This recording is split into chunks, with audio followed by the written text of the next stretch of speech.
Good morning, everybody. I never ever thought I'd make a video about this idiot.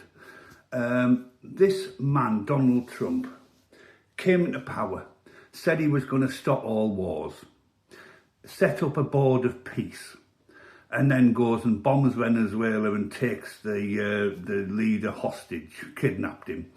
He's then gone into Iran on the back of Netanyahu of Israel and decided to just bomb and catastrophize everything in Iran, saying that Iran now is destroyed.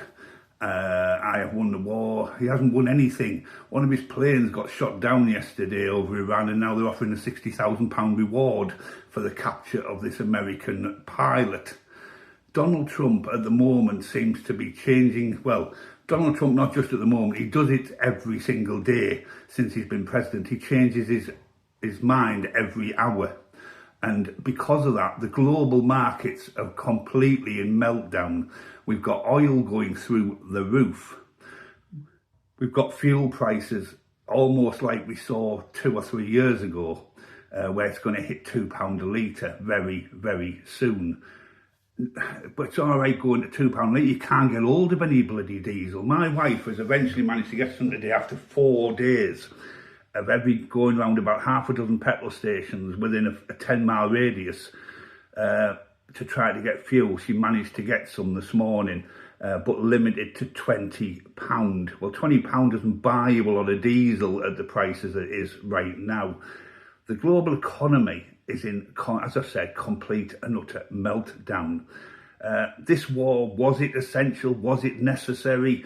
No war is necessary. No war is essential. What was Iran doing to people? Iran was doing nothing to people. Why the Americans have to seem to feel that they have to interfere in world politics. Just get on with your own country. Leave other countries alone. Look what happened in Iraq back in 2003. Absolute bloody nightmare. And you created terrorism around the world. But so not only have we got a global financial meltdown, we're now going to have terrorist cells going around America, Israel, Britain, France, Germany, you name it, they'll be there. All because of Donald Trump and his American ideas of global domination. I mean, what's going to be next? He keeps saying about Greenland. Is he going to go and do the same to Greenland? I mean, there's not a lot of it anyway, so it would take about a day to decimate that place. I just can't believe that there's people actually in power with him who can't see what this man is doing. And if they can, they're so frightened of him. Well, he's one man who's nearly 80-year-old. May I just stress that? Nearly 80-year-old. And he's crippling the American economy. He's crippling the global economy. We've got ships, hundreds and hundreds of ships, totally just sat there in the middle of the Strait of Hormuz, not being able to do anything. We've got fuel prices going through the roof. It's going to impact on energy. God knows what's going to happen. It's all right, the government turning around and saying, oh, it's £100 down the cap this month. It'll be about £500 up in July, and God knows what it'll be up in October. It's probably going to be about £1,000 at this if this war continues.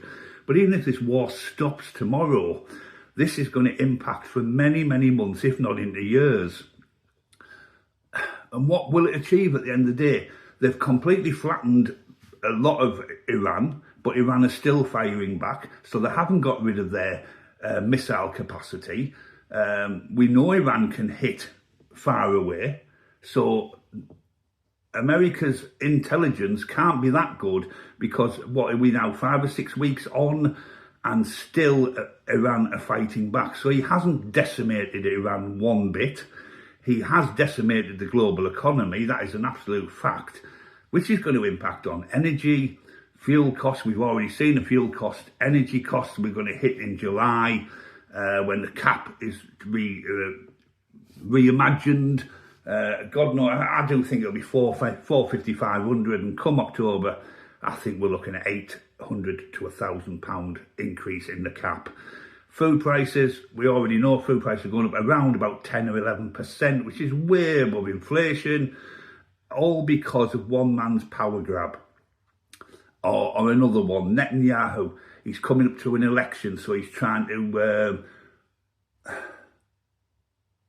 show his dominance and show the people of Israel what under me what I'm capable of. Somebody within the American government has to stop this man, Donald Trump. They've got to stop him.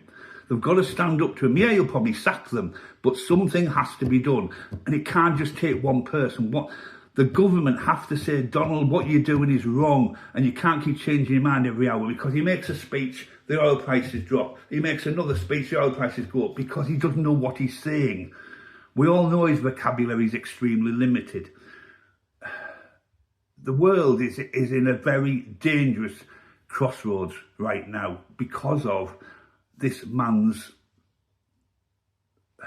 imagination of what he wants the world to look like. Remember what he said about Gaza? I'm going to turn it into the paradise of the Middle East. Well, it certainly doesn't look like it. You know, we've got another war raging in Europe that's been going on, 5 years now, Ukraine and Russia. What is it achieving? It's killing millions of people, and it's achieving nothing. You're flattening this, you're flattening that. Oh, dear me, people are, I am so glad I'm 60-year-old now. But God help my grandkids and other people's grandkids and great-grandkids and their kids in the future. If we've got people like this running the world who cannot just get on with their own countries and look after their own country's interests, I'm not a fan of Keir Starmer. But Keir Starmer stood up this time and said, it's not our war, we're not getting dragged into it, and he has stuck to that. And what's happened is this so-called special relationship has probably come to an end. Well, it won't have come to an end. It'll restore itself once Donald Trump is out of power. But we've got another 3 years of this man. But we haven't if the government of the United States say, look, enough is enough, Donald. It stops, or we're going to look to throw you out. He can't be allowed to just go on like he's going, destroying the world economy and putting everybody at risk. God knows where we are going to be in 6 months' time, because even, as I said, if this war stops tomorrow, we're going to end up with a very serious financial problem for many, many years to come.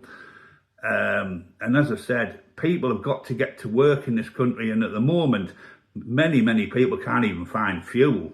Petrol doesn't seem to be a major issue right now, but diesel does. And if this goes on another 2 or 3 weeks, people will be not getting to work. The economy will start even grinding into a bigger hole than it already is. And God knows what the prices of stuff is going to be come the end of the year. I really didn't want to make this video this morning, but enough is enough. People have to stand up to this man. They cannot allow Donald Trump to reap havoc around the world like he's doing. And Netanyahu also has to be stopped.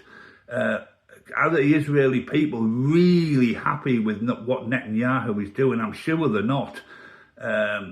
Because he's if they thought that by bombing Iran for a couple of weeks was going to make a big difference, Iran are cleverer than you think. And they have still got the firepower. They've still got the air to shoot down. They've still got the missiles to shoot down planes like they did yesterday. And they'll have that weeks and weeks to come, even if you keep bombing every single day, 100 times a day. Iran are obviously cleverer than you think, Donald Trump. And to be honest, you are not. You might have billions of assets, you might have, but you have got zero balance in here at all. There's something seriously miswired for you to continue with this. And you know what, at the moment, you're a frightened man, Donald Trump, because you don't know how to get out of this. You're just going to keep bombing and bombing and bombing, and they're going to keep fighting back and fighting back. And at the end of it, even if it stops in a month's time, thousands of people will have been killed, billions upon trillions of pounds worth of damage to achieve what? I rest my case.